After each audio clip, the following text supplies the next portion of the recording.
Hi everyone. Today, again, we are meeting with another question.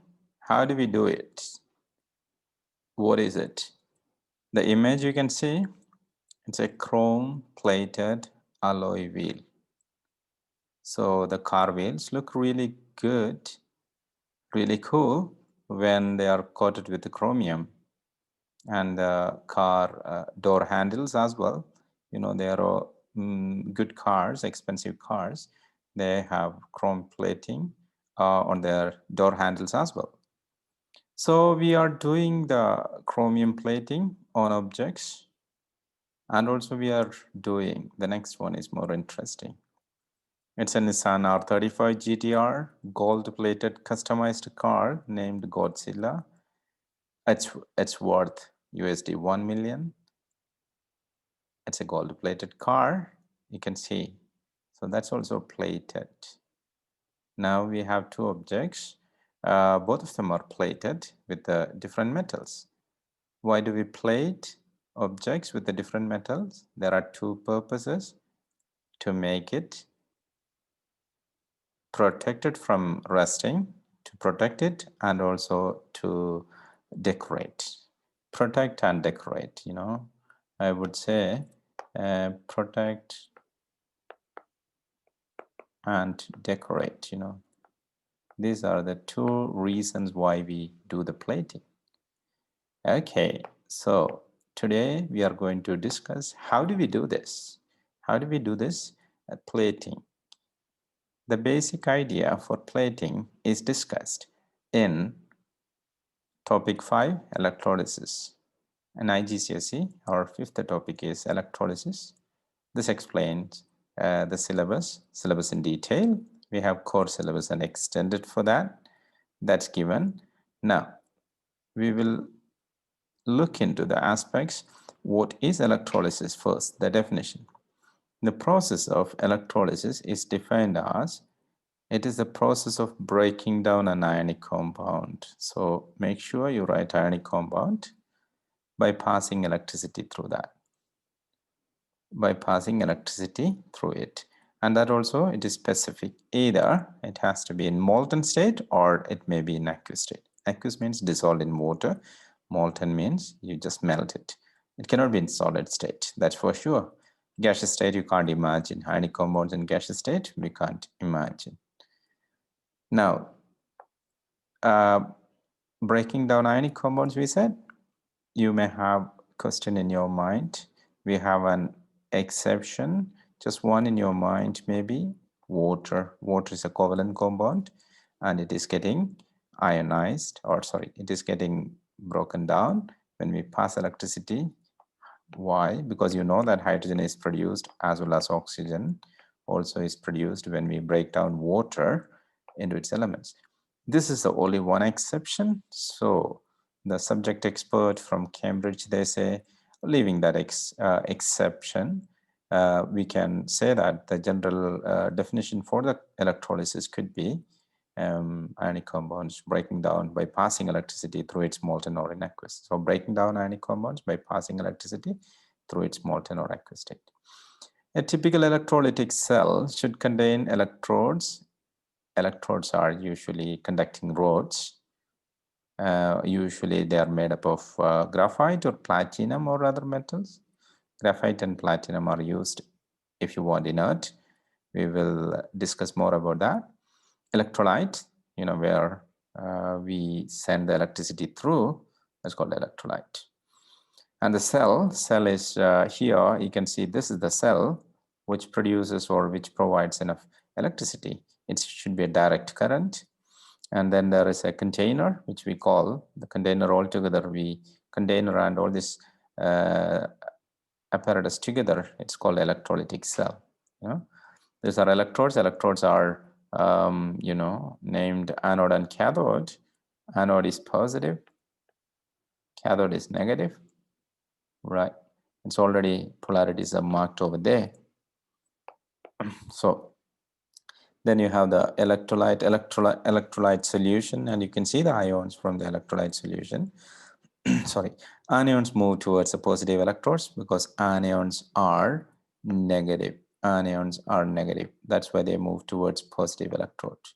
Oppositely charged ions attract. Cations are positive, so they move towards cathode, which is negative. I hope you understand that. We take today just one compound, electrolysis of molten salt we start discussing, and only just one compound we discussed today, that is molten lead bromide. We take molten lead bromide, and if you draw a diagram for that, it would be kind of container, and we take the electrodes, yeah, then connected to positive and negative terminal, yeah, it contains PbBr2 lead to bromide. When you melt it, it will split up into its ions. Ions are Pb2 plus 2Br minus.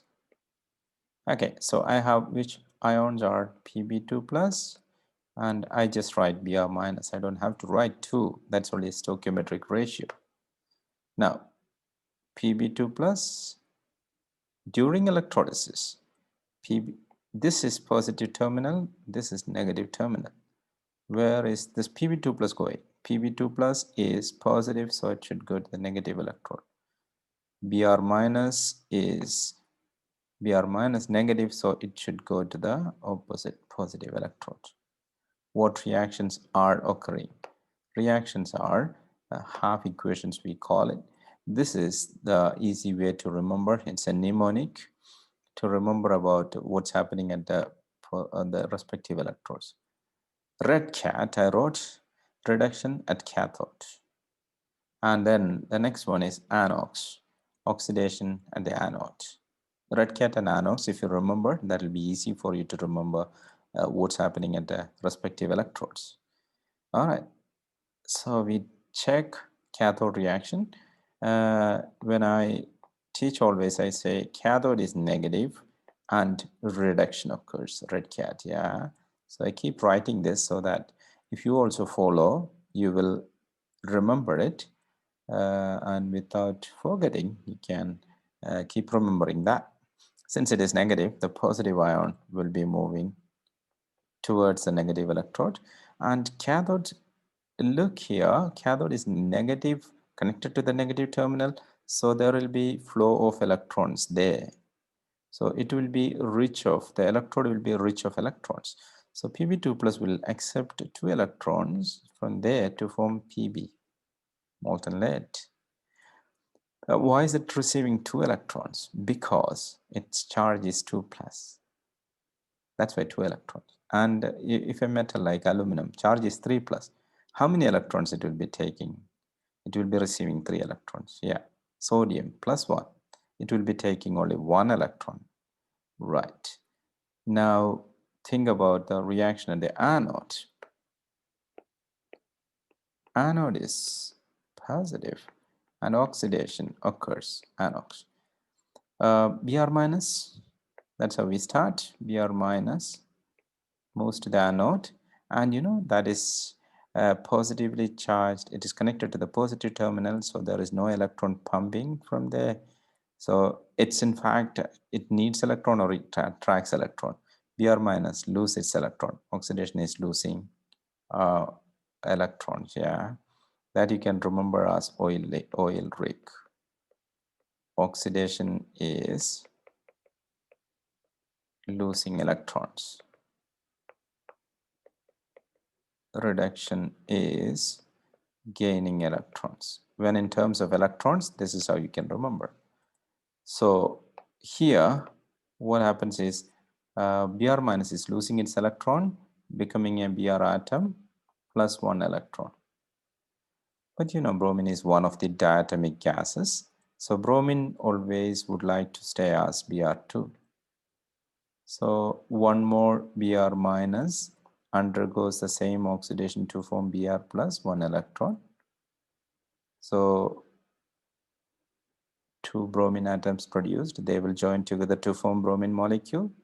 Otherwise, I can combine it. 2Br minus will give a Br2 molecule plus 2 electrons. So this is the final equation you need to know. All the halogens, mainly they ask halogens. So halogens undergo the same way. So 2Br minus or 2Cl minus or 2I minus, they undergo the same way to form Br2, Cl2 or I2 plus 2 electrons. This is what the electrolysis of molten lead bromide. Now let us see a small video on this. Please wait until I open up the video. Right. The video I can open. Please wait. Molten lead bromide is getting electrolyzed.